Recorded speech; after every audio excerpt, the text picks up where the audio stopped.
यतै रहेछ नि त गाउँछन् भने जस्तो लाग्छ पहिलेबाट त अब थाहा छ तर के भएको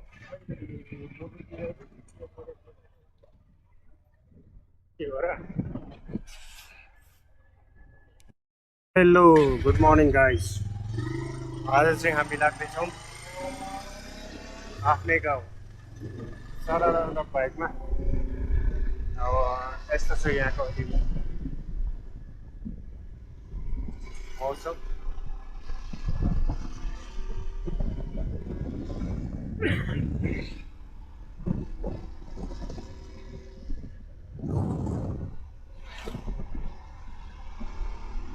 कति चिसो हावा चल्छ हो यहाँ त आज बढी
अहिले हामी आइपुग्यौँ तिनपाने भन्ज्याङ अब यहाँबाट दक्षिण ललितपुरको दृश्यहरू देखिन्छ यहाँबाट सुरु भयो दक्षिण ललितपुरको यात्रा अब यहाँदेखि पुरै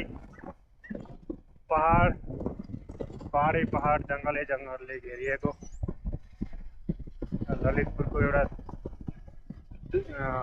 भनौँ अलग पाटो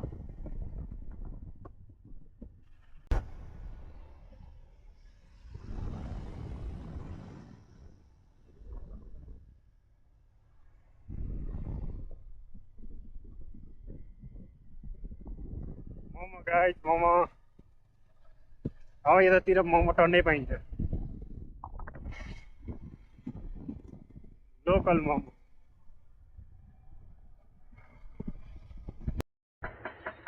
अहिले चाहिँ हामी यो झाँक्री डाँडा भन्ने ठाउँमा आइपुग्यौँ यहाँबाट चाहिँ देखिएको ठाउँ चाहिँ त्यो भट्टे डाँडा हो भने यहाँको रोडको अवस्था यस्तो छ अहिले यो रोड चाहिँ कान्ति लोकपथ हो यो महेन्द्र सरकारको पालामा सुरु भएको कान्ति लोकपथ अहिलेसम्म यो स्तर उन्नतिकै क्रममा छ यो बाटोको अवस्था चाहिँ यहाँ जस बर्खामा चाहिँ एकदमै नाजुकै हुन्छ पहाडी इलाका होइन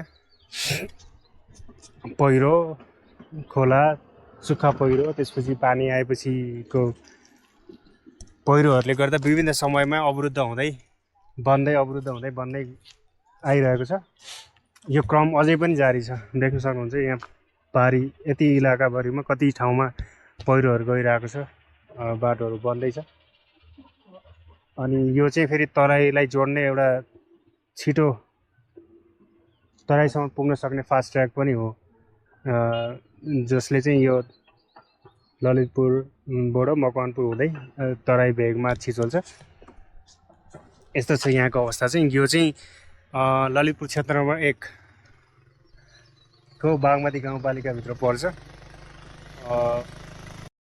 अब यहाँबाट चाहिँ हामी लाग्यो अब यहाँबाट हामी भट्टे डाँडा हुँदै त्यसपछि भगुवा हुँदै प्युटार हुँदै फेरि आश्राङ पुग्छौँ आज चाहिँ हाम्रो यात्रा आश्राङसम्मको छ अब हामी अगाडि बढ्छौँ।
बाटो निर्माण कार्य द्रुत गतिमा अगाडि बढिरहेको छ। यहाँ यो चाहिँ कार्कीबास भन्ने ठाउँ हो। झाँक्री डाँडाबाट अगाडि भट्टे डाँडा नपुग्दैखेरि यहाँ चाहिँ सम्भव भए जस्तो ठाउँमा यस्तो टरहरू बनाएर सबैले आफ्नो व्यवसाय सुरु गरिरहेछन्। यहाँ त पहिलोचोटि आउँदाखेरि त ठुलो डाँडा थियो, अहिले त डाँडै गायब भइसक्यो अरे। यस्तो पहराहरू फोड्नुपर्छ। बाटो बनाउन पनि कठिन छ र त्यो कठिन हुँदाहुँदै बनाएको बाटोहरू पनि फेरि पहिरोले ल यहाँ पहिला एकदम ठुलो डाँडा थियो, त्यो डाँडालाई काटेर अहिले त पुरै सम्म बनाएको छ।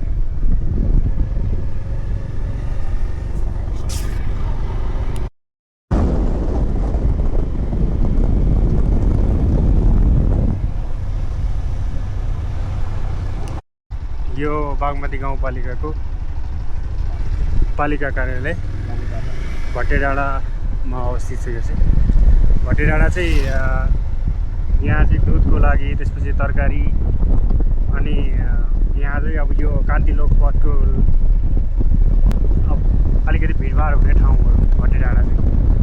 र यो जब सडक विस्तार यहाँभन्दा अगाडि भएको थिएन त्यति बेला चाहिँ यो दक्षिण भेगको लागि मेन फ्युटर आश्रा गिम्तीको लागि चाहिँ मेन सेन्टर नै थियो। त्यतिखेर वहाँदेखि 4-5 घन्टा लागेर आफ्नो उत्पादनदेखि लिएर आफूलाई चाहिने सबै चिजहरू चाहिँ लिनको लागि यहाँ आउनुपर्ने बाध्यता थियो। त्यो चाहिँ लगभग 17-18 वर्ष पहिलाकै कुरा हो र अहिले चाहिँ त्यो समस्या हटिसकेको छ। अहिले चाहिँ सडक विस्तार गाउँसम्म पुगेको कारणले गर्दाखेरि ठिक छ। हजुर सर, कहाँसम्म कहाँबाट हजुर घरै त्यही हो? हजुर यसमा चाहिँ यो रेनकोट हो।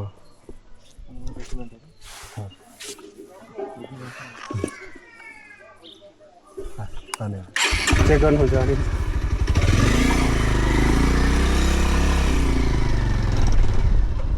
यहाँ चाहिँ हाम्रो हल्का चेकिङ भयो। चेकिङ पश्चात हामी लाग्यौँ फेरि आफ्नो गन्तव्यमा।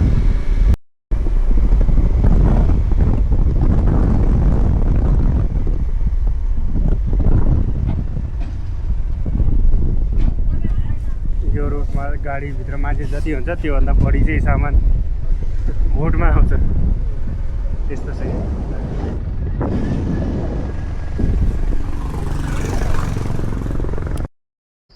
यहाँ छ एउटा सानो गाउँ।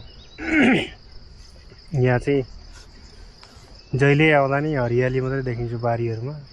तरकारीहरू चाहिँ राम्रो उत्पादन हुने ठाउँ। अघि त्यहाँ माथि गाडीको छतमा कोची हालिरहेको यहीँको तरकारीहरू हो। यहाँ चाहिँ ताजा तरकारीहरू एकदम राम्रो उत्पादन हुने ठाउँ। यो ठाउँको नाम चाहिँ के हो भने थाहा भएन। कसैलाई थाहा छ भने कमेन्ट गरिदिनु होला। त्यो एउटा बाटो हो जहाँ चाहिँ नबनाएको कहिल्यै हुँदैन, बनाएर पनि कहिल्यै सकिँदैन। जहिले यहाँ निर्माण कार्य भइरहेको अनि त्यो कहिले सकिँदा पनि सकिँदैन। भने चाहिँ यो सदाबहार जागिर दिने ठाउँ हो यो बाटो चाहिँ।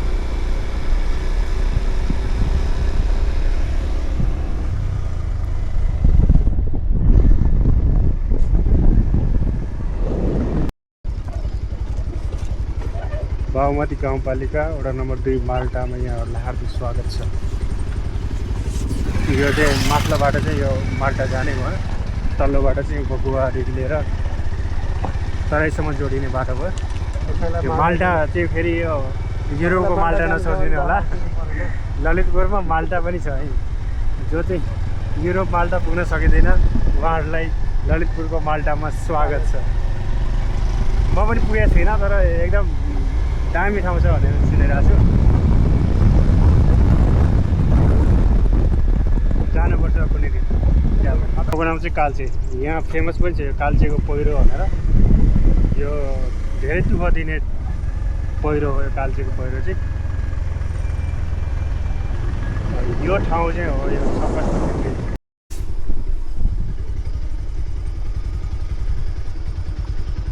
रातो भिर।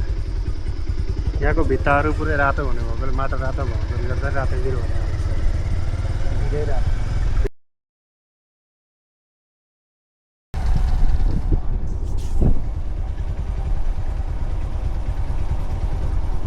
बबुआ बबुआ नहीं है रे, बबुआ नहीं है, बबुआ है। इंडिया बबुआ, बिहार में बबुआ बोलते हैं तो नेपाल में बगुआ बोलते हैं।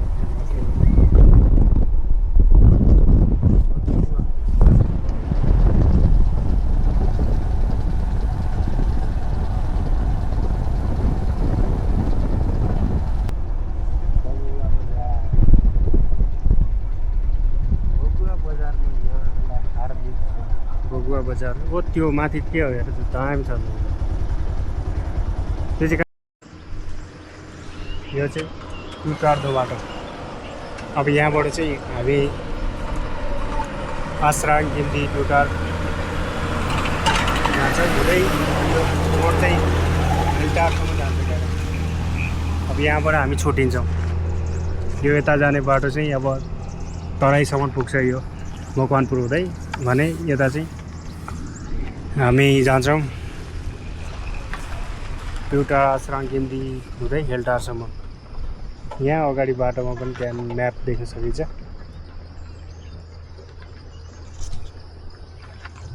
Let's go.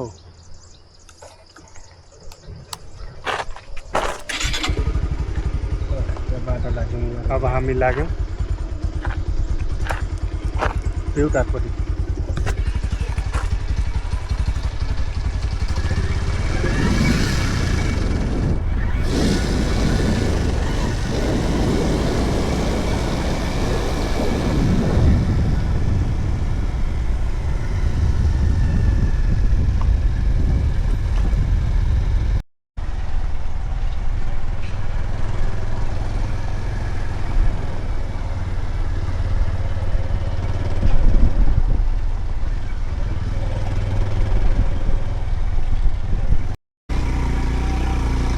बाटो डेन्जर छ होला।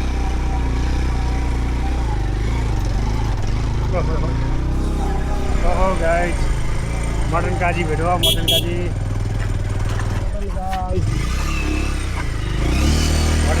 जता बाइक चलेर चाहिँ आउँछ। बाइकमै जाने विचार गरेर जस्तो त मटन काजी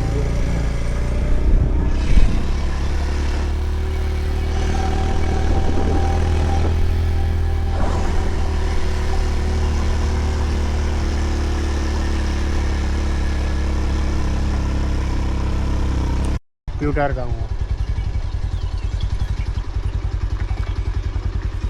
प्युटार गाउँ भन्ने बित्तिकै फेमस छ यो ललितपुरमा। यहाँको भौगोलिक अवस्था अनि यहाँका व्यक्तिहरू बागमती गाउँपालिकाको पालिका अध्यक्ष पनि यही गाविसबाट हुनुहुन्छ।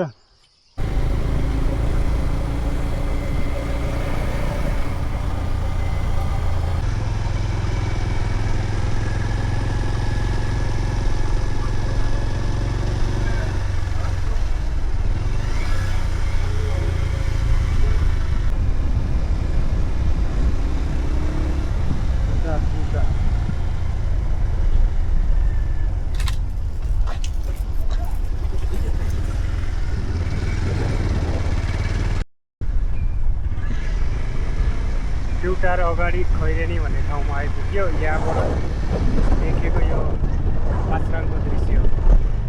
केही भागहरू टुटार पनि छ र अधिकांश भाग चाहिँ यहाँबाट आश्रमको देखिन्छ।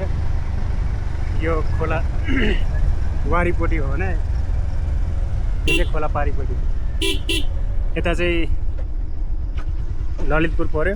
यो खोला पारी चाहिँ बागमती, के अरे बागमती खोला पारी चाहिँ यो मकवानपुर। यो बागमती खोलाले यहाँ आएपछि यस्तो वितन्न मचाएको छ। काठमाडौँमा हेर्दाखेरि चाहिँ फोहोर छ गनाउने होइन, यहाँ आउँदा पनि त्यति सफा त होइन, तैपनि यहाँ आएपछि चाहिँ यो ठाउँको लागि चाहिँ एकदमै ठुलो दुर्भाग्य भएको छ। यो खोला, यो खोलाले गर्दा यहाँको यति यस्तो दामी हुने ठाउँलाई चाहिँ पुरै सखा बनाइदिएको छ यो बागमती खोलाले।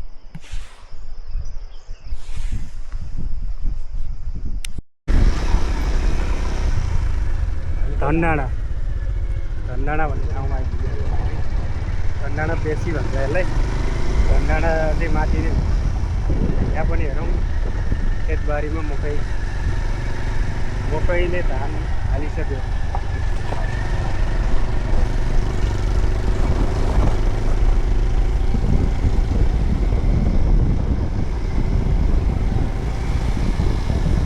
टोल भन्दा भित्ताबाट जान्छ यो बाटो।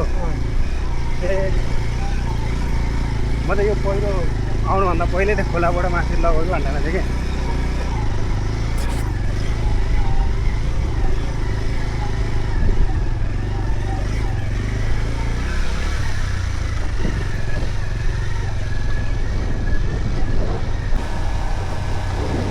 त्यही रहेछन् बुढा। यो चोटि घन्टीमा छ, अर्कोचोटि घन्टीले टाउको छ भन्ने कुरा।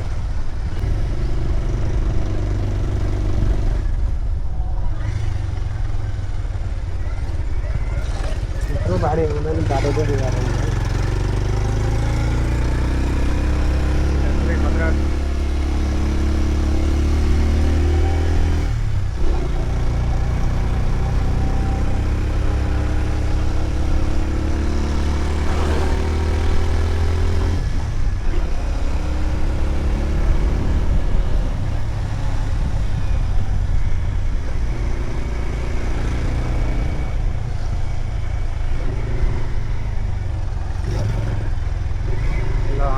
पुग्यौँ बागमती गाउँपालिका वडा नम्बर 6 को वडा कार्यालय।